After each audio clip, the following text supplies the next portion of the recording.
સુરેન્દ્રનગર જિલ્લાના ખેડૂતો સરકાર સામે લડી લેવાના મૂડમાં જોવા મળ્યા છે। મૂડી નજીક ખેડૂતોના સ્નેહ મિલન કાર્યક્રમ યોજાયો હતો, જેમાં નક્કી કરવામાં આવ્યું કે ડીએપી ખાતર કાળા બજાર,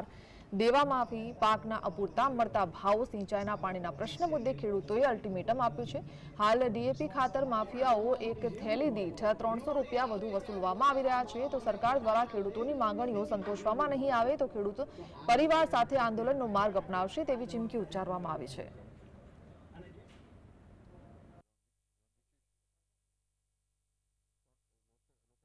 આજે તમામે ઈશ્વરની સાક્ષીએ એક પ્રતિજ્ઞા લીધી અને એક નવા વર્ષના નવા સંકલ્પ સાથે શુભ શરૂઆત કરી છે કે આવનાર દિવસોમાં સિંચાઈના પાણી મુદ્દે,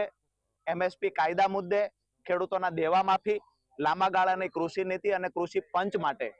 આવનાર દિવસોમાં લડીશું। જ્યારે પણ આંદોલન થશે કે સરકાર સામે કોઈ પણ કાર્યક્રમો ખેડૂતો માટે, મજદૂરો માટે થશે, ત્યારે દરેક વ્યક્તિએ પ્રતિજ્ઞા લીધી છે કે હું મારા પરિવાર સાથે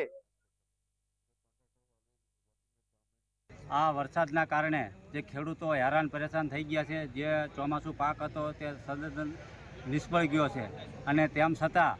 જે સરકારને વળતર દેવાનું હોય એ વળતર આજ દિન સુધી ચૂકવ્યું નથી અને અત્યારે હવે જે ફરી વખત જે પાકની વાવણી કરવાની હોય તેમાં